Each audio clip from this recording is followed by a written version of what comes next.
Billy the Kid, siapa sih yang tidak mengenal Billy the Kid? Ya jelas banyak atuh, kan Billy the Kid namanya jarang terdengar. Billy the Kid merupakan legenda koboi dengan banyak kisah di dalamnya, yang namanya sangat populer di benua Amerika maupun Eropa pada abad ke-19. Lalu, bagaimana Billy bisa mencapai kepopulerannya pada sekitar tahun 1970-an? Untuk kisah selengkapnya, langsung saja kita masuk ke dalam alur ceritanya.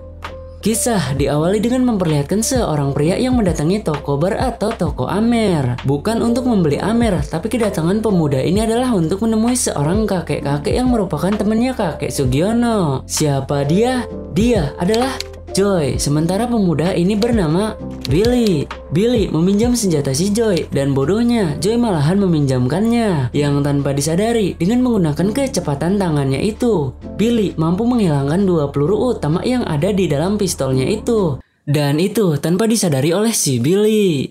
Setelah itu, Billy pun menaruh senjatanya kembali. Kedatangan Billy ke toko Amer ini karena diundang oleh Joy, dan alasan Joy mengundang Billy kemari adalah Joy ingin membunuh satu orang yang memiliki 3 nama. What's this fella's name? William H. Bonney, Kid Antrim, And Billy the Kid. Ya, Billy the Kid. Kedatangan Billy kemari sudah fix akan dibunuh oleh Joy, dan Joy tanpa ragu langsung mengacangkan pistolnya.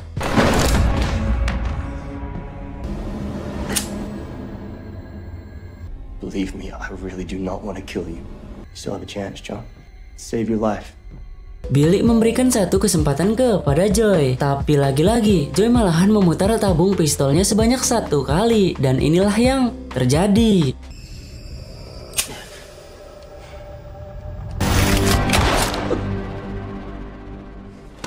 Scene flashback kepada 6 tahun yang lalu sekitar tahun 1875 di New York, Amerika Serikat. Kala itu Billy masih kecil, di mana Billy mempunyai keluarga yang harmonis dan Billy mempunyai seorang adik bernama Joy. Di malam harinya mereka makan bersama dengan ibu, ayah, dan adiknya, termasuk juga ada saudaranya. Mereka adalah orang Irlandia yang merantau ke kota New York demi sesuap nasi. Tapi kota New York yang mereka duduki ini tidaklah seperti awal mereka datang, alias mereka semua kini adalah pengangguran. Pengangguran yang lama membuat mereka terus berpikir karena mereka bukanlah anak kecil yang bisa minta kepada orang tua dikala tak berduit. Prank mendapatkan referensi bahwa di barat sedang banyak pekerjaan, dan sebelum tidur ibu dan ayahnya Billy berdiskusi tentang hal itu, di mana menurut ibunya Billy, jika kita terus nganggur, bagaimana cara kita untuk membiayai anak-anak kita, ay? Begitu ujar ibunya Billy terhadap ayahnya Billy. Anjay, so sweet banget, cok. Ya, so sweet ketika sudah nikah ya nggak apa-apa,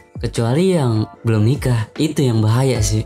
Billy yang tengah nguping pembicaraan ini pun spontan nangis hingga sesenggukan. Beberapa hari kemudian, mereka pun memutuskan untuk pergi ke barat. Tapi sebelum itu, mereka harus mencari kendaraannya dulu yang jika di zaman sekarang kita ini. Mungkin kita akan mencari bis, tapi di abad ke-19, mereka harus mencari kereta kuda. Ayah serta ibunya Billy di sini berusaha untuk menawar jasa keretanya, karena mereka hanya mempunyai kurang dari $50. Pada dasarnya standar untuk pergi ke Cavival atau tempat tujuan mereka membutuhkan biaya sekitar $100.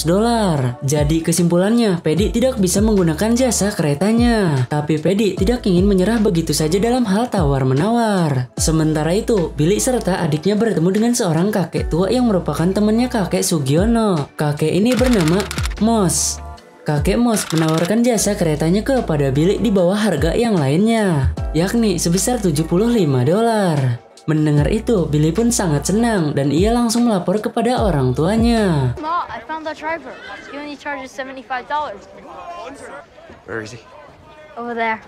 Come on, go, go, go. Mereka langsung mendatangi kakek Moss dan ayahnya Billy malahan kembali menawar jasa keretanya. Yang sama persis, metode penawarannya sama seperti emak-emak. Menawar semurah mungkin tanpa memikirkan nasib pedagangnya. Kakek Moss sempat keberatan, tapi karena kakek Moss juga adalah seorang perantauan, jadi kakek Moss pun menerima tawarannya itu. Alright then, 2 wagons. Thank you. Berangkatlah mereka 2 keluarga, keluarga Frank dan keluarga Paddy.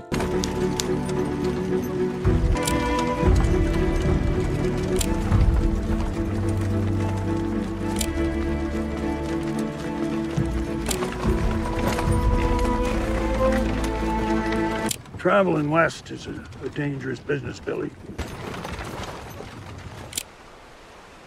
Menjelang malam mereka memutuskan untuk mendirikan tenda di tepi sungai dan akan kembali melanjutkan perjalanan di esok hari. Dan sialnya sebuah nasib buruk menimpa mereka, di mana ketika mereka bangun, mereka terhempas hingga masuk ke dalam sungai.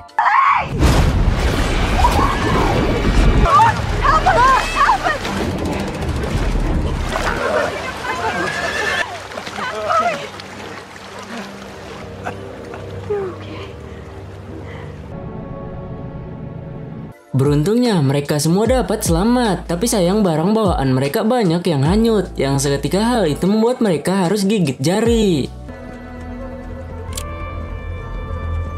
Sudahlah tidak punya uang, mereka juga harus rela kehilangan barangnya.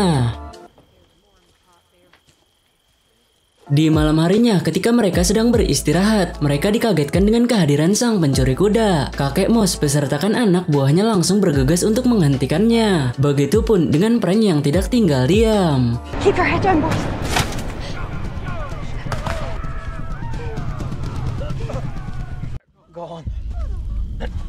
Frank kembali namun dalam kondisi kritis dan tidak lama Frank pun tewas.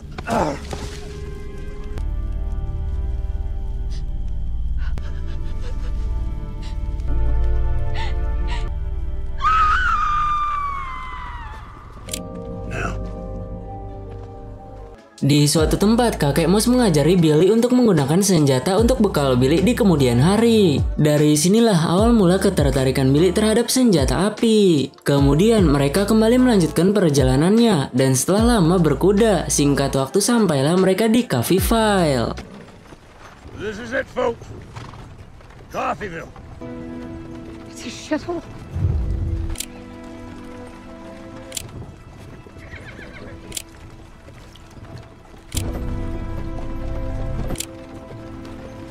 This isn't what they said. This isn't what they promised. Sayangnya, tempat tujuan mereka tak seperti yang mereka bayangkan, alias tak sesuai dengan ekspektasi. Karena ternyata tempat ini adalah pemukiman yang kumuh. Berhubung tidak ada uang di malam yang hujan ini, mereka pun memutuskan untuk tidur di dalam tenda. Yang mirisnya tenda ini sebagiannya ada yang bocor, yang membuat air masuk ke dalam tenda.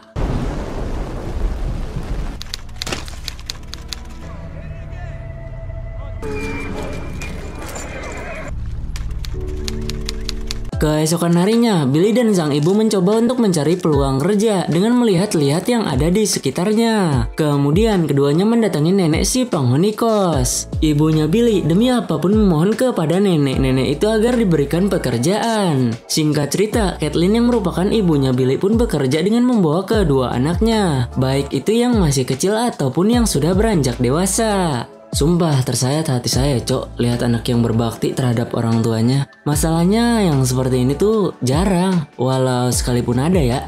Sementara itu, ayahnya Billy mendatangi dokter yang ada di kota ini. Ayahnya Billy didiagnosis mengalami masalah psikologis yang membuatnya pusing karena masalah uang. Jika seperti ini, dokter yang bukan dokter cabul itu mengatakan bahwa ia tidak bisa memberikan obatnya. Karena menurut sang dokter, obatnya adalah uang. Di samping itu, Mary yang merupakan saudaranya Kathleen memutuskan untuk kembali ke New York bersama dengan putranya itu. Kemudian mereka berpamitan terhadap keluarga Billy. I know it.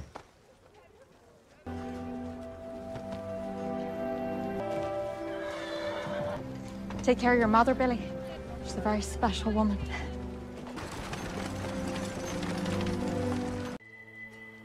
Di malam harinya, ayahnya Billy mendatangi Billy yang ada di luar, di mana keduanya sama-sama pusing, memikirkan mengenai masalah ekonomi. Tapi satu hal yang menjadi penyemangat bagi mereka, apa itu? Yap, tentunya itu adalah family atau keluarga. Menurut ayahnya Billy, bintang yang bersinar di atas langit sana sama halnya seperti keluarga yang selalu terang meski dalam keadaan gelap sekalipun. When you're older, you take time to look up at those stars. They reflect the light. It's in you. Keesokan harinya, Billy serta ibunya mendatangi bank untuk meminjam uang. Tapi karena tak ada jaminannya, jadi pihak bank pun menolak untuk meminjamkannya.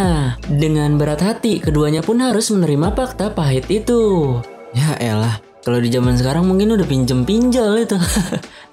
Akibat dari ketidakpunyaduitan, hal itu membuat kondisi ayahnya Billy semakin parah yang awalnya hanya stres dan sakit, kemudian menjalar ke masalah depresi alias pusing hingga 7 keliling. Tentu kondisi yang parah ini membuat ibu Billy menangis, begitupun terhadap Billy itu sendiri, karena mereka tidak bisa mengobati ayahnya hanya dengan Bodrex, Prokol ataupun obat-obatan sejenisnya, melainkan harus dengan uang.